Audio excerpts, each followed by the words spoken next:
Okay, so we have 6 elements of the Cooper paradox matrix.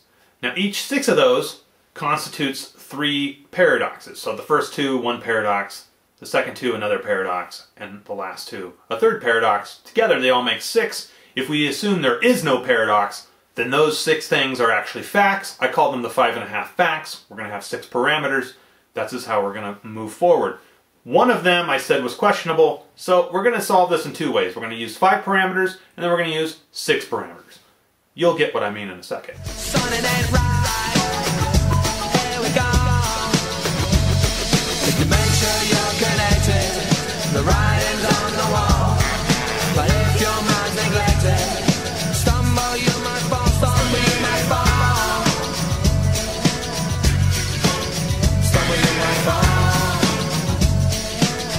Okay, so a viable solution must be consistent with all 6 parameters, or at least 5.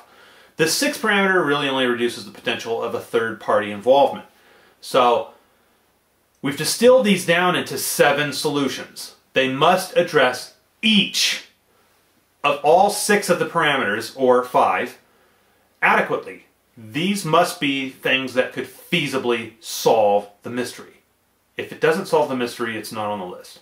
So we've distilled this into their basic elements, and I want to point out, before I start discussing each one individually, that each solution has an infinite execution of it. So you might throw some added variables into them, some added timelines, some different timelines and hence, but basically look at these on a fundamental level. The first one, Cooper dies in the crime.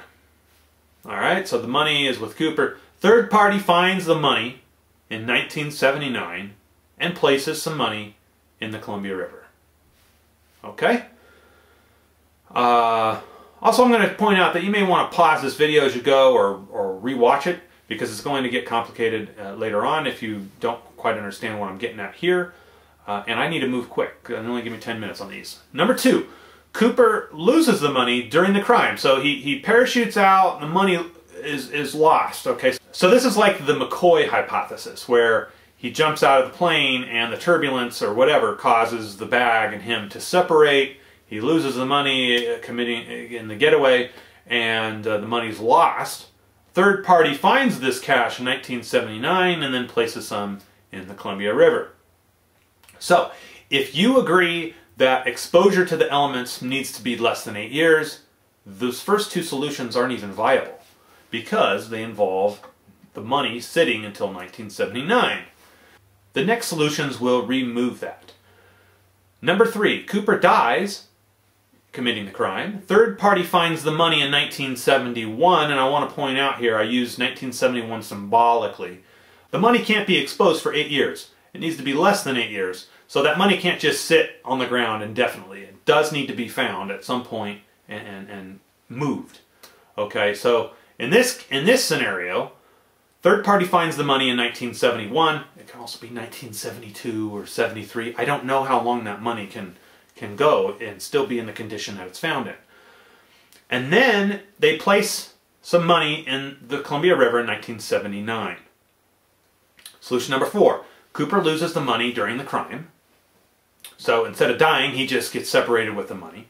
Third party finds it in 1971, stores it away until 1979, and then places it in the Columbia River. This is effectively the same as solution number 3, except in the third solution, Cooper dies. In the fourth solution, he loses the money. Both scenarios involve a third party discovering this money, storing it, and then putting it in the river in 1979. Okay, the last 3 all include Cooper surviving and then doing something with the money. Number 5, Cooper survives, places some money somewhere, we don't know where. Third party discovers the money in 1979 and then places the money in the Columbia River. Solution number 6, Cooper survives, places money someplace, we don't know where, and a natural event, some kind of flooding or earthquake or I don't know, something natural causes that money to enter the Columbia River in 1979.